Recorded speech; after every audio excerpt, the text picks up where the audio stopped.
Lorsque Jésus demanda à ses disciples « Qui dites-vous que je suis ?» Pierre répondit « Tu es le Messie, le Fils du Dieu vivant. » Cette vérité profonde sur Jésus a été transmise à travers les générations, non seulement par les paroles, mais aussi par des images. Des fresques anciennes cachées dans les catacombes aux mosaïques sacrées, dans des lieux de culte, certaines des plus anciennes représentations de Jésus montrent comment les premiers chrétiens le voyaient et le comprenaient. Chaque image raconte une histoire, un aperçu de la façon dont les croyants honoraient et représentèrent leur Sauveur en des temps de persécution et de foi. Rejoignez-nous pour découvrir 6 des images les plus anciennes connues de Jésus et les puissants messages qu'elles portent. Puisque la Bible ne décrit pas l'apparence physique de Jésus, les artistes s'appuyaient souvent sur les styles populaires de leur époque pour le représenter. Ci-dessous se trouve une liste des 6 plus anciennes représentations de Jésus connues des historiens. Le graffiti d'Alexamenos, du 1er siècle, est un dessin ancien. Ce morceau de graffiti montre une personne regardant un homme avec une tête d'âne en train d'être crucifié. Il a été gravé dans du plâtre sur un mur à Rome durant le 1er siècle. Si vous trouvez son message confus ou troublant, c'est parce qu'il n'a pas été réalisé pour honorer Jésus, mais pour se moquer de lui. À cette époque, le christianisme n'était pas une religion acceptée, et de nombreux Romains voyaient ses adeptes avec doute et méfiance. Ce graffiti visait probablement à ridiculiser un chrétien nommé Alexandros, en suggérant qu'il vénérait un dieu avec une tête d'âne. Les mots accompagnant l'image disent « Alexandros vénérant son dieu ». Le fait que le dieu d'Alexandros soit crucifié ajoute à l'insulte, car la crucifixion était utilisée comme punition pour des crimes graves durant le 1er siècle. Le bon berger, du 3e siècle. Les évangiles ne fournissent pas de description physique de Jésus, mais ils partagent de nombreuses façons symboliques d'expliquer qui il est. L'une des plus notables est la métaphore du bon berger. Dans l'évangile de Jean, Jésus dit « Je suis le bon berger. Le bon berger donne sa vie pour ses brebis. » Cela explique pourquoi de nombreux artistes chrétiens des premiers temps ont choisi l'image d'un berger pour représenter le Christ. Ils utilisaient souvent des images de bergers traditionnels tirées de l'art grec et romain. Un exemple de cela peut être vu dans une peinture des catacombes de Saint Caliste à Rome, où Jésus est représenté portant un veau sur son épaule. Cela suit la célèbre figure appelée le Moschophoros, qui signifie « le porteur de veau », dont la première apparition dans l'art grec ancien remonte à 570 ans avant Christ. Le culte des magies, datant du 3e siècle. Une autre image du Christ présentée dans le Nouveau Testament est le culte des mages, comme le décrit le livre de Matthieu, chapitre 2, versets 1 à 12. En raison de cela, le Épiphanie est devenu l'une des images les plus connues de la vie du Christ dans les premiers jours du christianisme. Cette représentation des mages honorant l'enfant a été créée pour orner une tombe du 3e siècle, qui est maintenant conservée au musée du Vatican à Rome. L'histoire de la guérison de l'homme qui ne pouvait pas bouger, datant du 3e siècle, nous parle d'un miracle incroyable. Cet événement montre le pouvoir de la foi et la compassion de ceux qui l'ont aidé. Les gens croyaient que s'ils pouvaient l'amener à celui qui pouvait guérir, il serait guéri. Ce moment nous rappelle l'importance de l'amitié et du soutien en période de difficulté. L'un des actes incroyables de Jésus, décrit dans les évangiles, Matthieu chapitre 9, versets 1 à 8, Marc chapitre 2, versets 1 à 12, et Luc chapitre 5, versets 17 à 26, montre Jésus guérissant un homme paralysé à Capernaum, qui se trouve dans l'actuel Israël. Depuis cette époque, cet événement a été un thème commun dans l'art chrétien.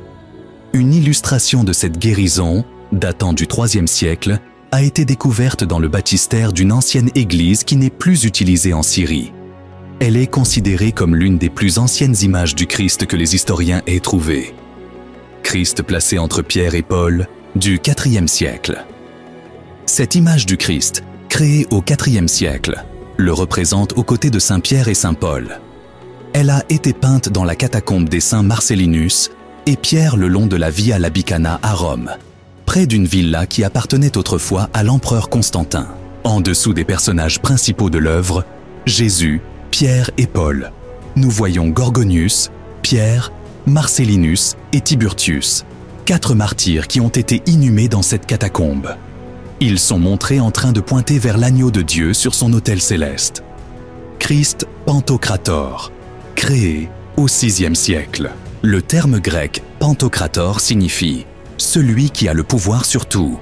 C'est ainsi que 2 phrases hébraïques de l'Ancien Testament qui se réfèrent à Dieu, Dieu des armées et Tout-Puissant, ont été traduites en grec. Pour capturer ces qualités puissantes, les artistes byzantins ont inclus des détails tels qu'une main droite ouverte pour exprimer la force et l'autorité. Cette image particulière est la version la plus ancienne connue de Christ Pantocrator qui existe. Les différentes expressions sur chaque côté du visage de Jésus pourraient montrer sa double nature à la fois humaine et divine. Elle a été peinte sur une planche en bois au cours du VIe ou du VIIe siècle et est maintenant conservée au monastère de Sainte-Catherine sur le mont Sinaï en Égypte, l'un des plus anciens monastères du monde. Prions. Père céleste, merci pour le privilège de la prière et pour les innombrables façons dont vous vous êtes révélé à nous à travers Jésus-Christ.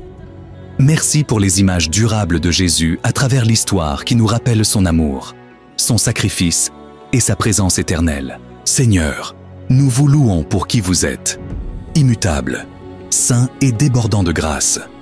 Nous vous honorons pour la manière dont vous avez guidé chaque génération et comment vous continuez à nous guider aujourd'hui. Père, alors que nous réfléchissons à ces anciennes représentations de Jésus, nous sommes rappelés combien vous désirez profondément vous connecter avec nous. Aidez-nous à voir votre main dans les histoires du passé et à faire confiance à votre présence dans notre présent. Alignez nos cœurs avec le vôtre et approfondissez notre compréhension de qui est Jésus, notre Sauveur, bergerie et roi. En ce moment, demandez tout ce dont vous avez besoin à Dieu et ayez une foi complète qu'il vous sera donné. Écrivez vos besoins dans la section des commentaires avec une conviction inébranlable en sa capacité à répondre à vos prières.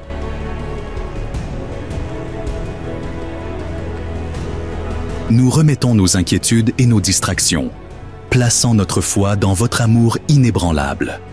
Seigneur, aidez-nous à voir la beauté de l'histoire comme un témoignage de votre fidélité et apprenez-nous à avancer avec confiance, sachant que vous êtes le même hier, aujourd'hui et pour l'éternité.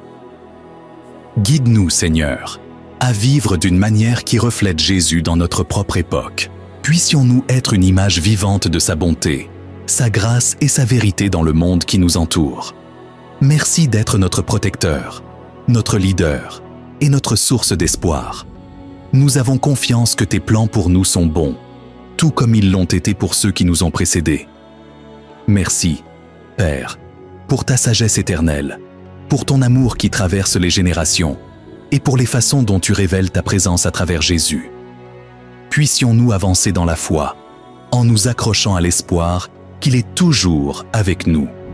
Au nom de Jésus, nous prions. Amen. Si vous connaissez quelqu'un qui pourrait en bénéficier, partagez cette vidéo avec lui. N'oubliez pas de vous abonner et de cliquer sur le bouton de la cloche pour sélectionner tout et recevoir les mises à jour. Je suis reconnaissant de votre présence pour regarder cette vidéo et que l'amour de Dieu illumine votre chemin.